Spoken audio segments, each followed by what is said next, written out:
Assalamualaikum warahmatullahi wabarakatuh.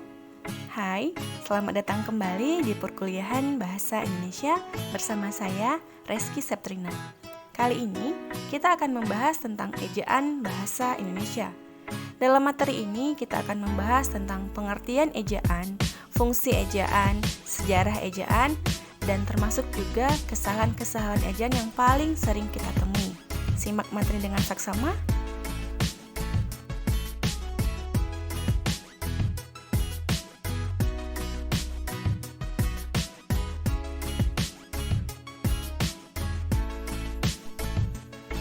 Jika teman-teman masih ingat, pada pertemuan awal sudah saya jelaskan bahwa belajar bahasa itu sangat penting. Walaupun dari sejak SD hingga SMA, teman-teman sudah belajar bahasa Indonesia. Di perguruan tinggi pun, apapun jurusan yang teman-teman minati, tetap akan belajar bahasa Indonesia.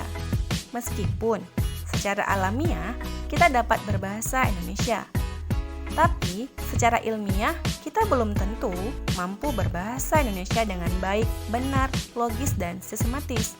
Mengapa? Karena dalam kenyataannya bahasa Indonesia, khususnya dalam situasi resmi, sering kita jumpai pemakaian bahasa Indonesia yang salah atau tidak sesuai dengan kaidah bahasa tersebut. Selain persoalan kesalahan, tidak jarang ditemukan ketidaklogisan pemakaian bahasa Indonesia. Dengan kata lain, dapat kita simpulkan bahwa jangan menganggap berbahasa Indonesia dengan baik dan benar itu mudah, sehingga kita tidak merasa perlu belajar.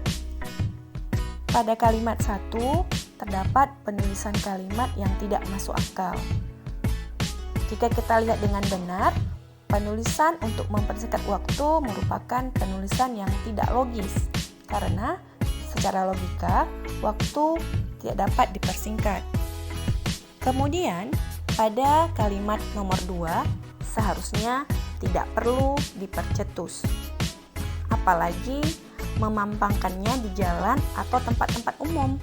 Kita semua setuju bahwa di semua kawasan publik, kita semua harus tertib lalu lintas. Pengendara sepeda motor pun harus pakai helm.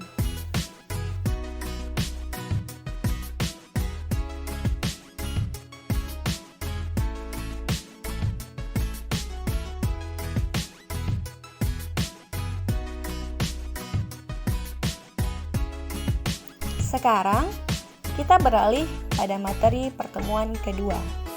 Pada pertemuan kedua, teman-teman sudah mengerjakan tugas tentang pernyataan benar atau salah terkait fungsi dan kedudukan bahasa Indonesia. Berikut penjelasannya. Pernyataan 1 merupakan pernyataan yang salah. Mengapa? Karena masyarakat Indonesia terdiri dari berbagai suku bangsa yang berbeda-beda, maka akan sulit berkomunikasi kecuali menggunakan bahasa Indonesia. Hal ini sesuai dengan fungsi dan kedudukan bahasa Indonesia, yaitu sebagai alat pemersatu berbagai-bagai masyarakat yang berbeda-beda latar belakang sosial dan bahasanya, bukan berfungsi sebagai identitas nasional. Pernyataan yang kedua, ini merupakan pernyataan yang sudah benar. Karena kita lihat pada kasus Dina ini merupakan mahasiswa yang walaupun memiliki kemampuan bahasa Inggris yang memadai, tetapi Dina tetap menggunakan bahasa Indonesia sebagai lambang kebanggaan nasional dirinya. Pernyataan ketiga juga sudah benar, karena Bu Kiki sebagai seorang guru sudah menjalankan fungsi dan kedudukan bahasa Indonesia sebagai bahasa pengantar pendidikan, karena saat mengajar Bu Kiki menggunakan bahasa Indonesia. Pernyataan keempat merupakan pernyataan yang salah. Dalam menyusun undang-undang digunakan bahasa Indonesia yang baik dan benar dengan mengikuti ragam bahasa resmi. Hal ini merupakan cerminan dari kedudukan dan fungsi bahasa Indonesia sebagai bahasa resmi negara. Pernyataan berikutnya, Undang-Undang Dasar 1945 yang menyatakan bahwa bahasa resmi negara adalah bahasa Indonesia merupakan bunyi dari pasal 36. Pernyataan ini sudah benar karena pada pasal 36 dinyatakan bahwa bahasa resmi negara adalah bahasa Indonesia. Pernyataan keenam merupakan pernyataan yang salah. Pernyataan tersebut merupakan cerminan dari fungsi dan kedudukan bahasa Indonesia sebagai alat pemersatu berbagai-bagai masyarakat yang berbeda-beda latar belakang sosial budaya dan bahasanya. Kita ketahui bahwa Budi merupakan mahasiswa asal Aceh Singkil dan Randi adalah mahasiswa yang berasal dari Aceh Tenggara.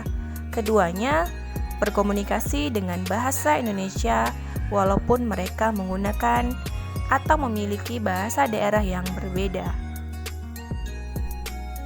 Pernyataan selanjutnya merupakan pernyataan yang benar bahwa dalam menyampaikan pidato kenegaraan, seorang presiden harus menggunakan bahasa Indonesia karena merupakan cerminan dari fungsi dan kedudukan bahasa Indonesia sebagai bahasa resmi kenegaraan. Pernyataan terakhir juga termasuk pernyataan yang benar, karena pernyataan tersebut sudah mencerminkan bahwa bahasa Indonesia sebagai alat pemersatu berbagai masyarakat, antar warga, antar daerah, dan antar budaya. Karena kita ketahui bahwa Adit merupakan siswa yang berasal dari Bogor, ketika ia bersekolah di Banda Aceh, ia tetap menggunakan bahasa Indonesia untuk saling berkomunikasi dengan teman-temannya. Baik teman-teman, selanjutnya kita akan membahas materi mengenai ejaan bahasa Indonesia. Secara khusus, ejaan dapat diartikan sebagai pelambangan bunyi-bunyi bahasa dengan huruf, baik huruf demi huruf maupun huruf yang telah disusun menjadi kata, frasa, atau kalimat. Sedangkan secara umum, ejaan berarti keseluruhan ketentuan yang mengatur perlambangan bunyi bahasa, termasuk pemisahan dan penggabungannya, yang dilengkapi pula dengan penggunaan tanda baca. Ejaan dalam bahasa Indonesia sudah berganti sebanyak 7 kali, dan sekarang ejaan yang berlaku disebut dengan ejaan bahasa Indonesia. Ejaan ini mulai berlaku dari 2015 hingga sekarang. Ada 5 hal yang diatur dalam ejaan, yaitu pemakaian huruf, pemakaian huruf kapital dan huruf miring, penulisan kata, penulisan unsur serapan, dan pemakaian tanda baca. Menguasai penggunaan ejaan yang baik dan benar adalah kunci dasar bagi seorang penulis. Dalam kehidupan sehari-hari, menulis sudah menjadi hal yang biasa. Misalnya teman-teman saat mengerjakan tugas yang diberikan oleh dosen. Misalnya menulis makalah. Dalam menulis makalah, tentunya teman-teman berpedoman kepada penggunaan ejaan yang baik dan benar. Namun, ada beberapa yang masih sering salah dalam penulisannya. Berikut kesalahannya.